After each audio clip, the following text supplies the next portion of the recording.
Selamat malam teman-teman semua dan Bapak dosen. Kami dari kelompok 1 akan menampilkan video pembelajaran dari kelompok kami dengan judul Permintaan dan Penawaran Agregat.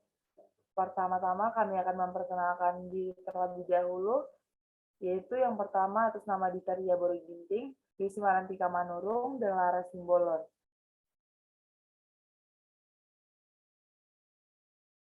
Next.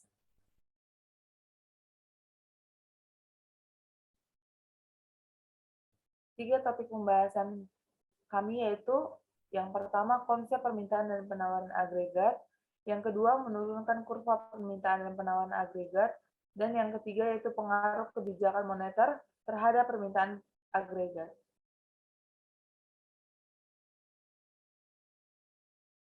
Yang pertama yaitu akan dibacakan oleh Dita Ria Boruginting.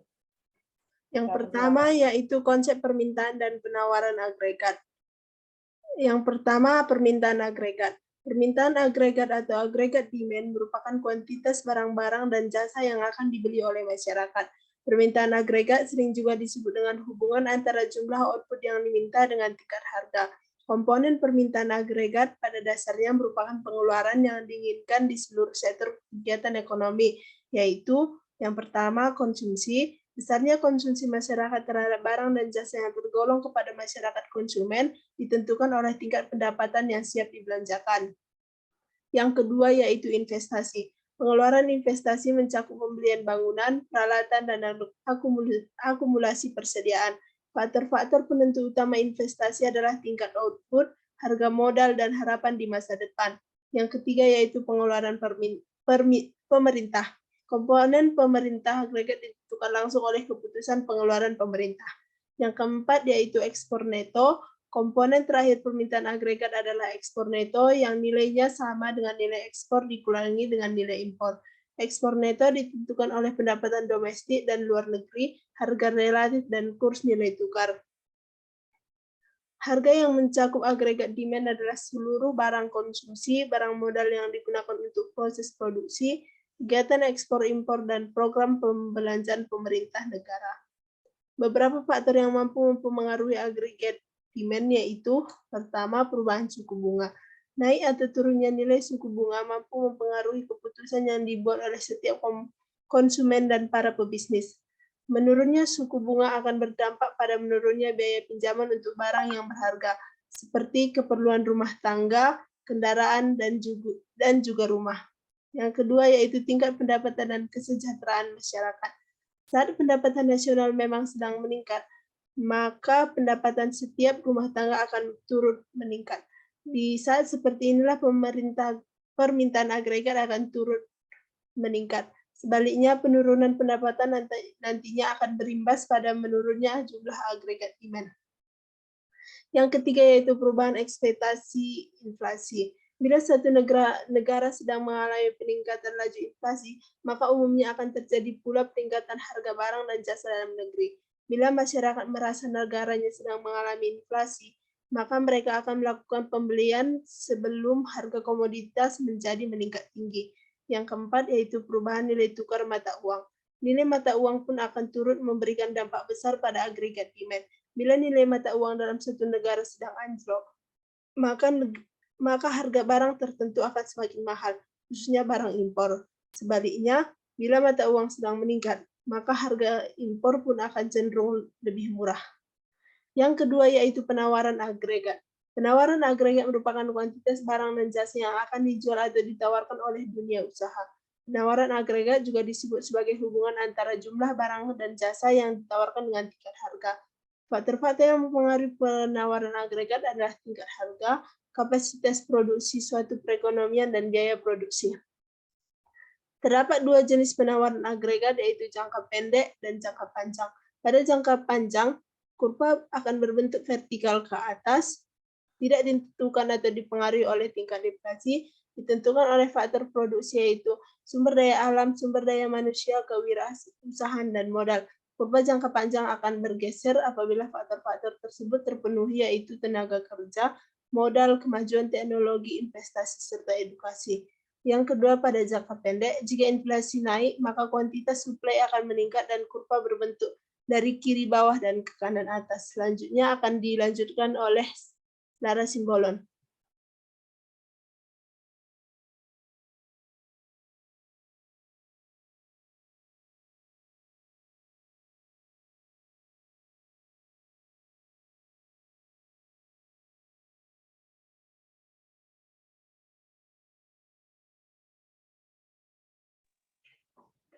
Selanjutnya, menurunkan kurva permintaan dan penawaran agregat. Bahasan pertama adalah kurva permintaan agregat. Jadi, di sini ada gambar kurva permintaan agregat, di mana kurvanya berbentuk dari kiri atas menuju kanan bawah. Jadi, dalam kurva permintaan ini terjadi hukum permintaan, di mana jika harga naik, maka permintaan akan turun. Jadi sebaliknya, jika harga turun, maka permintaan akan naik. Di sini ada persamaan kuantitas sebagai permintaan agregat, di mana persamaannya MP sama dengan PY. M-nya adalah jumlah uang beredar atau JUB, V-nya yaitu kecepatan perputaran uang, P tingkat harga, dan Y adalah jumlah output. Yang kedua ada pergeseran kurva permintaan agregat. Di sini ada dua pergeseran, yaitu ada pergeseran ke kiri dan ke kanan. Jadi dalam gambar ini ada pergeseran ke kiri, yaitu penurunan jumlah uang beredar atau JUB menyebabkan bergesernya kurva permintaan agregat ke kiri. Kemudian ada pergeseran ke kanan. Jadi kita boleh lihat, mengamati, dan melihat gambar ini, yaitu tentang bertambahnya jumlah uang beredar atau JUB menyebabkan bergesernya kurva permintaan agregat ke kanan. Next.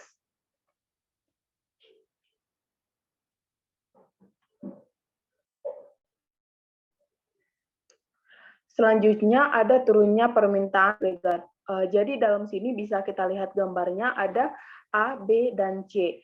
Jadi perekonomian dimulai pada equilibrium jangka panjang pada titik A, penurunan permintaan agregat yang mungkin disebabkan oleh penurunan perputaran uang, menggerakkan perekonomian ke titik B, sehingga output berada di titik alamiah. Ketika harga turun, perekonomian berangsur-angsur keluar dari resesi, bergerak dari B ke C. Dapat kita lihat pada gambar ini. Yang kedua ada kurva penawaran agregat. Kurva penawaran yang pertama ada kurva penawaran jangka panjang. Jadi boleh kita lihat gambar dalam slide ini. Dalam jangka panjang, tingkat output ditentukan oleh jumlah modal dan tenaga kerja serta ketersediaan teknologi. Jadi tingkat output tidak bergantung pada tingkat harga. Kurva penawaran agregat jangka panjang atau disingkat dengan LRAS, bentuknya adalah vertikal. Produksi di tingkat ini menunjukkan posisi kesempatan kerja penuh. Yang kedua ada bentuk kurvanya, kurva penawaran jangka pendek. Jangka pendek, harga bersifat kurva permintaan agregat pendek atau disingkat dengan SRAS, bentuknya dasar atau horizontal. Dapat kita analisis di slide ini. Next.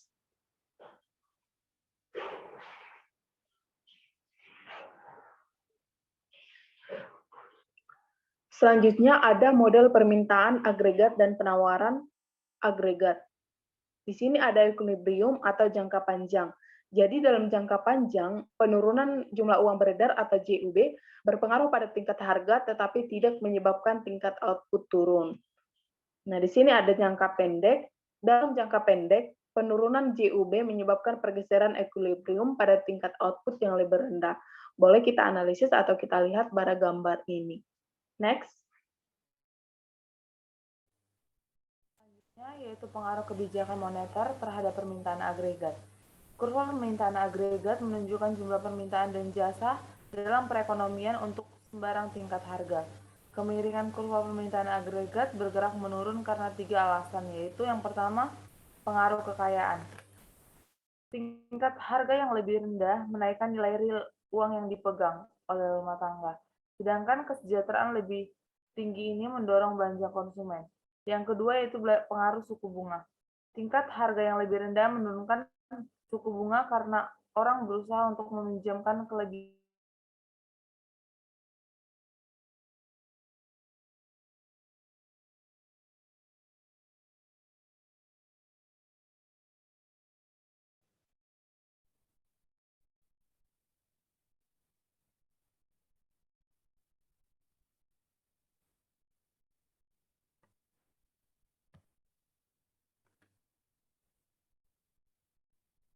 Yang kedua yaitu pengaruh suku bunga. Tingkat harga yang lebih rendah menurunkan suku bunga karena orang berusaha untuk meminjamkan kelebihan uang yang mereka pegang, sedangkan suku bunga yang lebih rendah mendorong pengeluaran untuk investasi. Yang ketiga yaitu pengaruh nilai tukar. Apabila tingkat harga yang lebih rendah menurunkan tingkat suku bunga, investor memindahkan sebagian dari dana mereka ke luar negeri dan menyebabkan mata uang domestik mengalami depresi relatif dengan mata uang asing. Depresiasi ini akan membuat barang-barang dalam negeri menjadi lebih murah dibandingkan dengan barang-barang di luar negeri.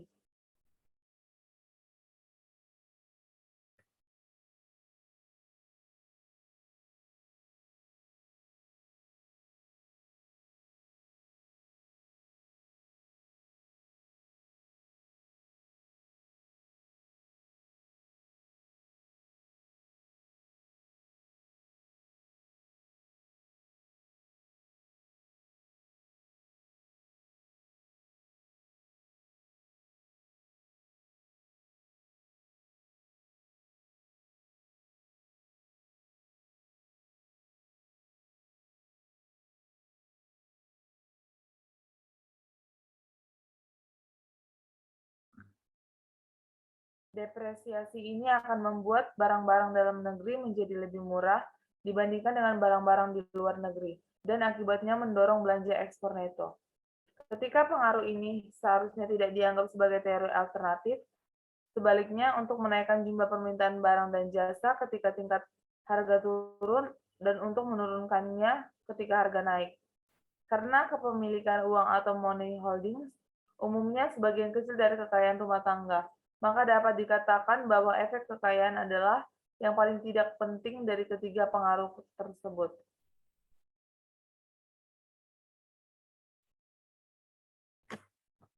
Demikianlah presentasi dan penyampaian video pembelajaran dari kelompok 1. Jika ada kesalahan, kami minta